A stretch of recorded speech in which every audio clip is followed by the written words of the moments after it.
हमारे comment section में बहुत सारे सवाल आए थे पीसीओएस को लेकर, तो आज का हमारा जो पॉडकास्ट है वो इसी से रिलेटेड होने जा रहा है। हमारे साथ हैं डॉक्टर निवेदिता दादू। तो मैम, हमारे कुछ सवाल हैं आपके साथ। पीसीओएस क्या होता है? पीसीओएस या पॉलीसिस्टिक ओवेरियन सिंड्रोम या पॉलीसिस्टिक ओवेरियन डिजीज़ एक लाइफस्टाइल इशू है जिसमें ओवरीज में बहुत सारे अनरप्चर्ड सिस्ट बन जाते हैं और ये सिस्ट फिर हार्मोन्स प्रोड्यूस करते हैं जिसकी वजह से गायनेक इश्यूज होते हैं, जैसे कि इरेगुलर पीरियड्स हों या कंसीव करने में मुश्किल आए, या कॉस्मेटिक सिम्टम्स हो सकते हैं जैसे कि अनवांटेड फेशियल हेयर या वज़न बढ़े या पिंपल्स हों या हेयर फॉल हो। ये सब पीसीओएस में होता है। इसके कॉजेज़ क्या होंगे डॉक्टर?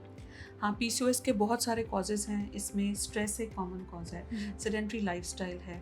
अगर एक जगह बैठे रहने का काम हो, आपकी लाइफस्टाइल में बहुत ज़्यादा एक्सरसाइज नहीं है, या डाइट अनहेल्दी है, हाई ग्लाइसीमिक इंडेक्स फूड अगर आप कंज्यूम कर रहे हैं, जेनेटिक्स भी एक बहुत कॉमन फैक्टर है, अगर मदर को था तो हो सकता है। स्मोकिंग से एंड्रोजन लेवल्स बढ़ते हैं, मेल हार्मोन्स बॉडी में बढ़ते हैं, तो स्मोकिंग से भी पीसीओएस बढ़ सकता है। इसके कुछ सिम्टम्स?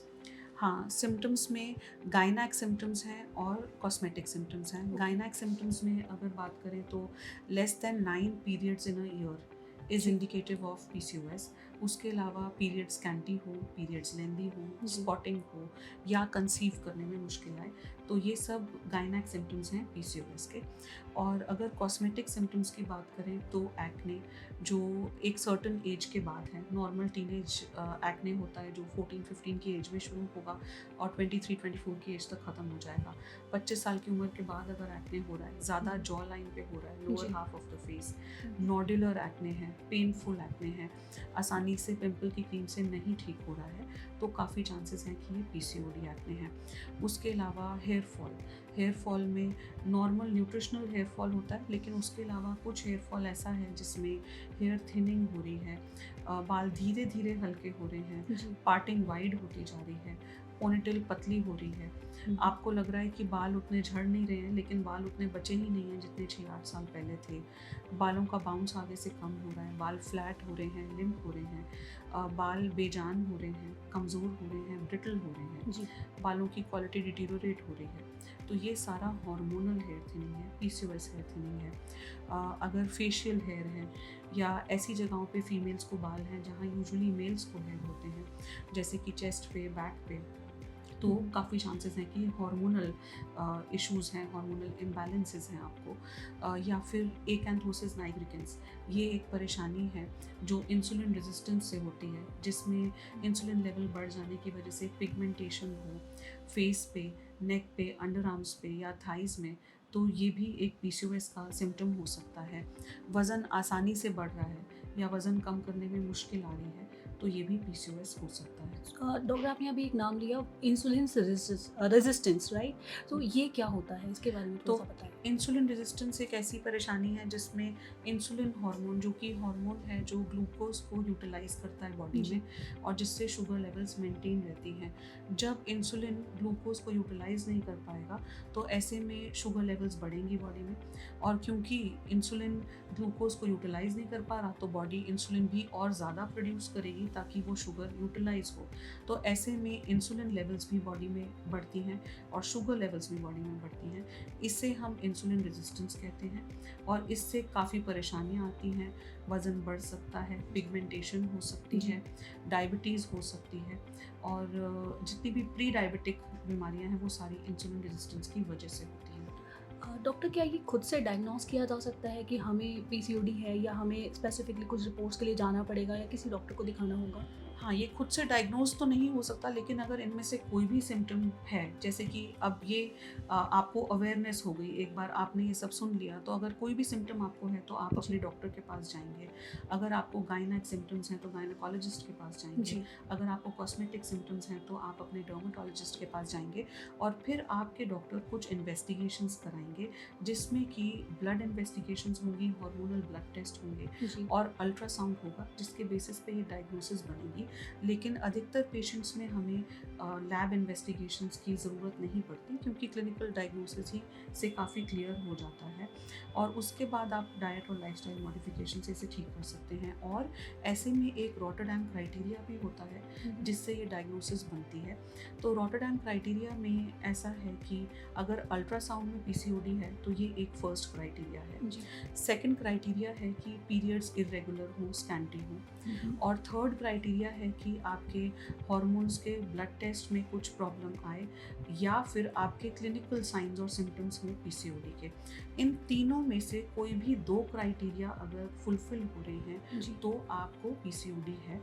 तो डॉक्टर, जो आपने हमें कुछ कंसर्न बताए, इनके लिए क्या ट्रीटमेंट्स अवेलेबल हैं अभी? हाँ, तो अब ये जो कंसर्न्स हैं इसके लिए सबसे पहले तो डाइट और लाइफस्टाइल मॉडिफिकेशन करनी है।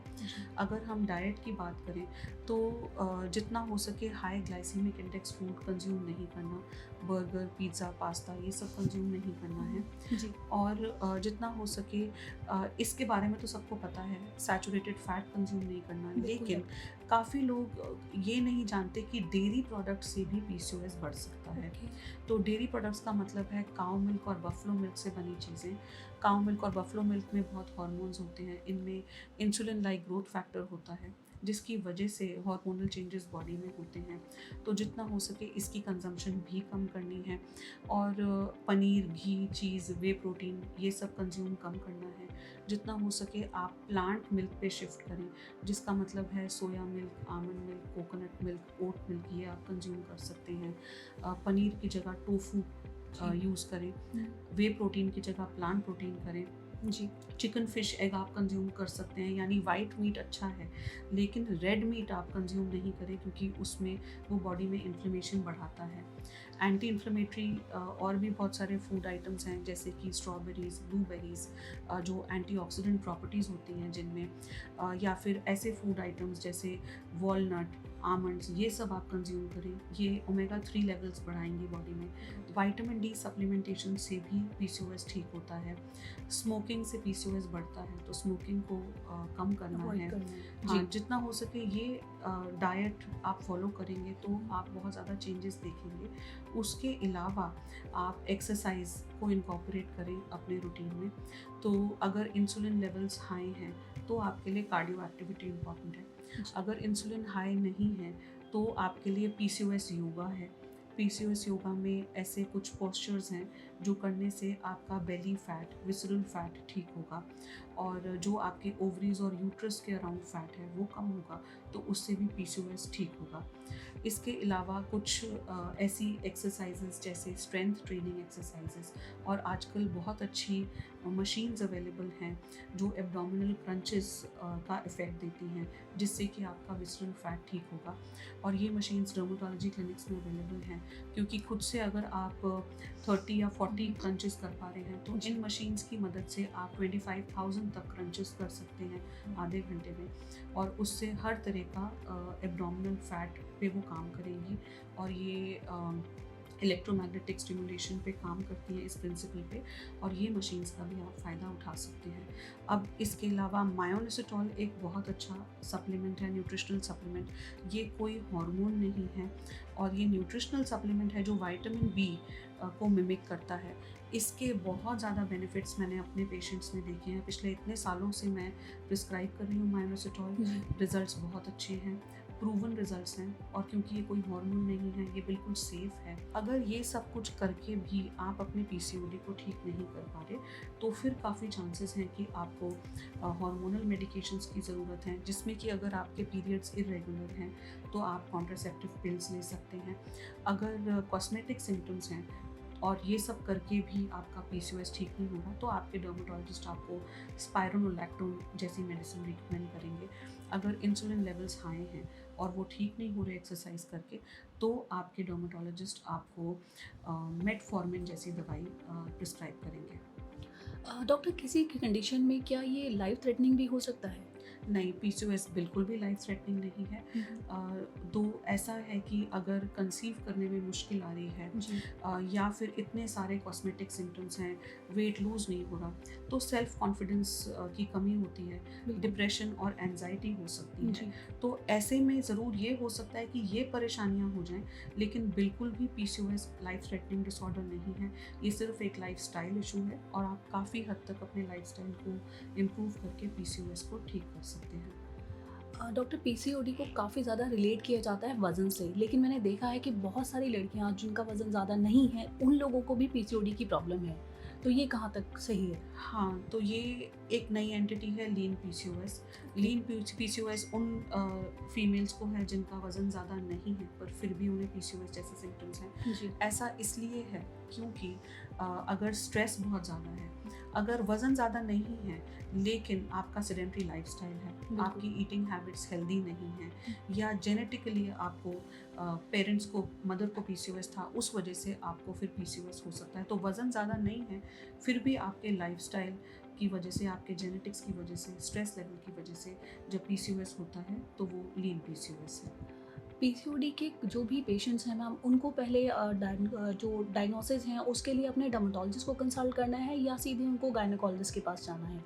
देखिए, ये डिपेंड करता है कि आपके सिम्टम्स क्या हैं। जी। अगर आपको गायनेक सिम्टम्स हैं, पीरियड्स इरेगुलर हैं, जी कंसीव करने में मुश्किल आ रही है, तो जी। आपको गायनेकोलॉजिस्ट के पास जाना है। बिल्कुल। अगर ऐसा है कि आपको कॉस्मेटिक सिम्टम्स हैं, फेशियल हेयर है, पिंपल है, हेयर थिनिंग है, वज़न ज़्यादा है, जी तो आपके डर्मेटोलॉजिस्ट पूरी तरह से क्वालिफाइड हैं आपके पीसीओएस को ठीक करने के लिए। डॉक्टर, पीसीओएस के बारे में जितना मैं पढ़ रही हूँ या जो मेरी रिसर्च है, मैंने ये देखा कि कुछ 25-30 साल से हम ज़्यादा देख रहे हैं, तो क्या ये अचानक से पीसीओएस एकदम से आया है या क्या है इसके बारे में? हाँ, तो पीसीओएस डेफिनेटली पिछले कुछ सालों में बढ़ गया है जी क्योंकि ये स्ट्रेस और लाइफस्टाइल इशू की परेशानी है। हम्म, तो ये बीमारी पहले उतनी थी ही नहीं। जी तो जितने भी लाइफस्टाइल इश्यूज हैं ये पिछले कुछ 40-50 सालों में बढ़ गए हैं। जैसे कि आप देखेंगे कि पहले ओबेसिटी उतनी नहीं थी, बिल्कुल। हार्ट इश्यूज नहीं थे, जी। इंसुलिन रेजिस्टेंस नहीं थी, डायबिटीज़ उतनी नहीं थी। बिल्कुल। तो ये सब कुछ क्योंकि लाइफस्टाइल इश्यूज हैं, तो क्योंकि ये स्ट्रेस रिलेटेड हैं, डाइट रिलेटेड हैं, जैसे ये बढ़े हैं उसी तरीके से पहले लाइफस्टाइल बहुत हेल्दी होता था, स्ट्रेस लेवल्स उतने नहीं थे, बिल्कुल। डाइट हेल्दी था, एक्सरसाइज थी, उतना सेडेंट्री लाइफस्टाइल नहीं था। इस वजह से आजकल के लाइफस्टाइल में पीसीओएस देखा गया है और काफ़ी बार तो कुछ शहरों में अभी भी पीसीओएस उतना नहीं है। जैसे कि हम अपने पेशेंट्स में ही देखते हैं, बहुत सारे कैबिन क्रू हैं, बहुत सारा ऐसा स्टाफ है जो पहले नॉर्थ ईस्ट में रहते थे, अब वो दिल्ली आ गए हैं, अब वो कॉर्पोरेट सेक्टर में काम करते हैं, हेक्टिक लाइफस्टाइल है, जी नाइट शिफ्ट्स कर रहे हैं।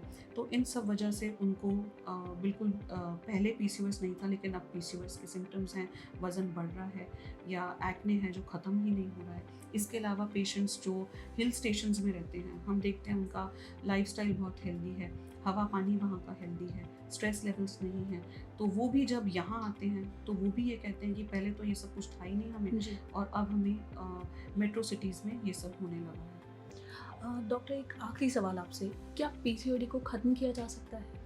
पीसीओएस को ख़त्म नहीं किया जा सकता, जी। ये लाइफस्टाइल इशू है, इसको इसी तरह से मैनेज किया जाएगा।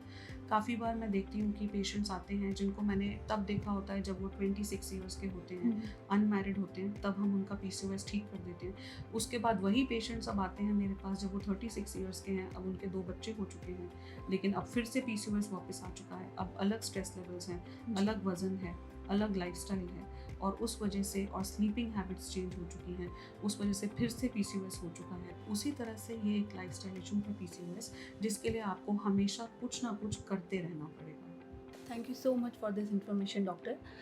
आपके जितने भी सवाल थे जो हमें अपने कमेंट सेक्शन में मिले थे, हमने कोशिश की है कि हम सारे सवालों के जवाब आपको दे पाएँ। आगे आपके अभी और भी जो सवाल हैं, प्लीज़ हमें कमेंट सेक्शन में लिखिए। हम कोशिश करेंगे अपने अगले पॉडकास्ट में उन सवालों को ज़रूर से पूरा करें। और अगर आपको वीडियो अच्छी लगी तो लाइक, शेयर और सब्सक्राइब कीजिए।